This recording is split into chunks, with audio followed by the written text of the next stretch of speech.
दैनिक राष्ट्रहित के digital YouTube मंच पर आपका स्वागत है और मैं हूं एक बार फिर आपके साथ आपका दोस्त आपका होस्ट साथ सिद्दीकी। पेश है देश और प्रदेश की खास खबरें।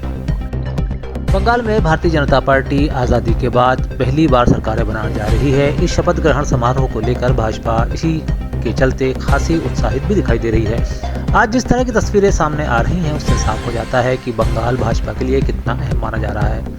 यही कारण है कि आज प्रधानमंत्री नरेंद्र मोदी और केंद्र के गृह मंत्री अमित शाह के अलावा अन्य राज्यों के मुख्यमंत्री इस शपथ ग्रहण समारोह में शामिल होने के लिए यहां पहुंच रहे हैं। उधर शपथ ग्रहण के लिए जिस तरह की सजावट देखने को मिल रही है उससे भाजपा का उत्साह दोगुना दिखाई देता है। बड़े मंच पर शपथ ग्रहण को देखने के लिए बड़ी गैलरी भी बनाई गई है जहां पर भाजपा कार्यकर्ता और खास पदाधिकारी और समर्थक भी मौजूद रहेंगे। वहीं दूसरी तरफ पश्चिम बंगाल की शेरनी कहलाने वाली ममता बनर्जी के घर कालीघाट पर आज सीआरपीएफ की बड़ी तैनाती देखी जा रही है। बता दें, इससे पहले पूर्व मुख्यमंत्री ममता बनर्जी के चुनाव को लेकर गंभीर आरोप और मुख्यमंत्री पद से इस्तीफा देने से इनकार के बाद उन्हें इस शपथ ग्रहण से दूर रखा गया है। एक और राज्य तमिलनाडु की बात करें तो कहा जा रहा है कि अब वहां राजनीतिक संकट समाप्ति की ओर है, यानी कि जो अब तक संकट के बादल मंडरा रहे थे वे सिमटते दिखाई दे रहे हैं। बताया जा रहा है कि अब तक राज्यपाल द्वारा बहुमत साबित करने के लिए न्योता न दिए जाने के बाद जिस तरह के कयास तमिलनाडु में लगाए जा रहे थे उससे हटकर अब यह देखने में आया है कि टीवी के प्रमुख विजय ने राज्य से मुलाकात कर राज्यपाल से मुलाकात कर सरकार बनाने का दावा पेश कर दिया है। आपको बता दें कि 107 विधायकों वाली टीवीके के साथ अब 5 कांग्रेस, सीपीएम के 2 और सीपीआई के विधायकों के साथ अब वीसीके के 2 विधायकों को समर्थन हासिल होने के बाद सरकार बनाने का रास्ता साफ हो गया है। कहा जा रहा है कि तमिलनाडु में टीवीके के लिए कांग्रेस के राहुल गांधी ने काफी हद तक मदद की है और यही कारण है कि वे अब सरकार बनाने में सफल होते दिखाई दे रहे हैं। वहीं वीसीके के एमएलए वैनियारासु ने कहा है कि हम राज्यपाल का शासन नहीं बल्कि जनता का शासन चाहते हैं, इसलिए हम लोकतांत्रिक और जनहित की राजनीति का समर्थन करेंगे। தலைவர் எடுக்கின்ற முடிவுக்காக நாங்கள் காத்திருக்கிறோம். தலைவர் எடுக்கிற முடிவு நேற்றைக்கு உயர்நிலைக்குழு கூட்டம் எடுத்துக்கிற முடிவு, இதை ஒட்டி தலைவர் அறிவிப்பார். தலைவர் அறிவிப்புக்காக நாங்கள் காத்திருக்கிறோம். அதேபோல கம்யூனிஸ்ட் உள்ளிட்டவர்கள் பார்த்தீங்கன்னா நேற்று ஆதரவு தெரிவிச்சிட்டாங்க. விஜய் அவர்கள் இப்போ பெரும்பான்மை எதிர்பார்க்கிற பட்சத்தில் ஆளுநரோட ஆட்சி அமைய போகுது. ஆளுநரோட ஆட்சி அமைவது தமிழகத்துக்கு நல்லதா? எப்பவுமே விடுதலை சிறுத்தைகளை பொறுத்தளவு ஆளுநர் அப்படிங்கிற இதை ஏற்றுக்கொள்வதில்லை. அவருடைய ஆட்சியும் நாங்கள் ஏற்றுக்கொள்வதில்லை. மக்களாட்சி தான், மக்களுக்கான ஆட்சி தான் தொடர வேண்டும் என்று நாங்கள் விரும்புகிறவர்கள், அமைய வேண்டும் என்று நாங்கள் விரும்புகிறவர்கள்.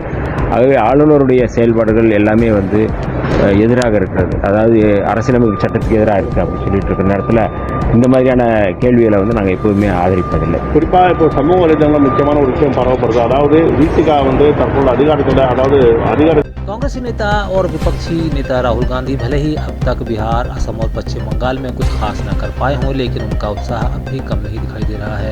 खासतौर पर राहुल गांधी एक बार फिर हरियाणा के गुरुग्राम की सद्भाव यात्रा में शामिल होकर देश को प्यार और भाईचारे का संदेश देने में जुटे हैं। इस दौरान वे अपने संबोधन में मोदी सरकार पर हमला भी जारी रखते हैं। उन्होंने मंच से कहा है कि भाजपा ने देश में हर तरफ नफरत की आग भड़काई है जिसे सिर्फ मोहब्बत से खत्म किया जा सकता है। बता दें कि कांग्रेस का हर कार्यकर्ता यही सोच लिए आगे बढ़ रहा है, हम नफरत के बाजार में मोहब्बत की दुकान खोल कर रहेंगे। यह बात अब तक इससे पहले भी राहुल गांधी दोहराते रहे हैं।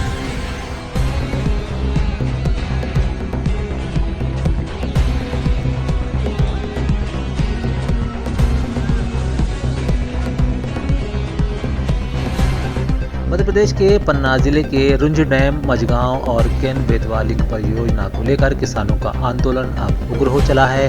किसान नेताओं सहित 9 किसानों की गिरफ्तारी के विरोध में हजारों किसान अब सड़कों पर हैं। उधर मध्य प्रदेश के आदिवासी नेता झाबुआ विधायक विक्रांत भूरिया भी आंदोलन में शामिल दिखाई दे रहे हैं और लगातार आदिवासियों के अधिकारों और समस्याओं को लेकर इस आंदोलन में सक्रिय भूमिका भी निभा रहे हैं। बता दें कि पन्ना जिले में रुंज डैम, मझगांव और केन बेतवा लिंक परियोजना में भू अधिग्रहण और विस्थापन पैकेज को लेकर ये किसान आंदोलित हैं। ऐसे में किसान नेताओं की गिरफ्तारी के बाद उनके समर्थक किसानों में भारी आक्रोश फैल गया, जिसके बाद जिले में दर्जनों गांव के हजारों किसान पन्ना जिला मुख्यालय पहुंचे और एसपी कार्यालयों का घेराव कर धरने पर बैठ गए।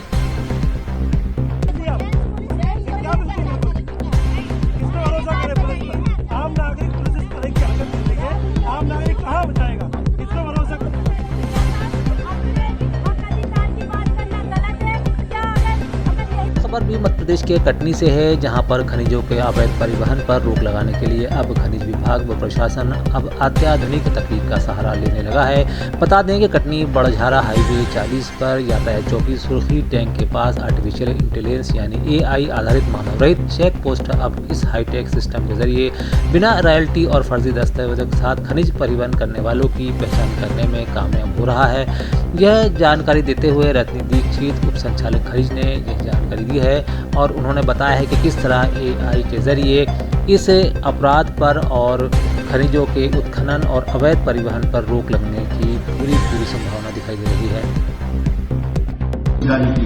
ये सिस्टम सर किस आधार पर काम करता है? सैटेलाइट से है या GPS से कनेक्टेड है? किस तरह से मदद? आर्टिफिशियल इंटेलिजेंस ये सिस्टम है जिसमें अत्याधुनिक कैमरे लगे हुए हैं। उन कैमरों की मदद से वाहनों के नंबर ट्रेस किए जाते हैं। उन ट्रेस नंबरों के आधार पर उसमें परिवहन पास वैध है कि नहीं उसकी जांच की जाती है, उसकी भार क्षमता की पहचान की जाती है, किस प्रकार का खनिज उसमें किस मात्रा में गुजर रहा है उसकी जांच की जाती है। ये पूरा एनालिसिस करके फोटो कैप्चर करके भोपाल स्थित कमांड सेंटर और जिले में स्थापित कमांड सेंटर में हमारे पास रिपोर्टिंग होती है। हम उसका एनालिसिस करते हैं और जिन वाहनों में पाते हैं कि अवैध रूप से इनका संचालन किया गया है उन वाहनों पर प्रथम दृष्टया हम लोग मैसेज के माध्यम से उनको एक तत्काल सूचना उसकी प्रेषित करते हैं। अगर मैसेज के आधार पर परिवहनकर्ता अपने दंड का भुगतान कर देता है तो वो उसका प्रकरण वहाँ तत्समय समाप्त हो जाता है। यदि वो ऐसा नहीं करता तो हम उसको लीगल नोटिस जारी करते हैं। लीगल नोटिस जारी करने की समाप्ति रहती है।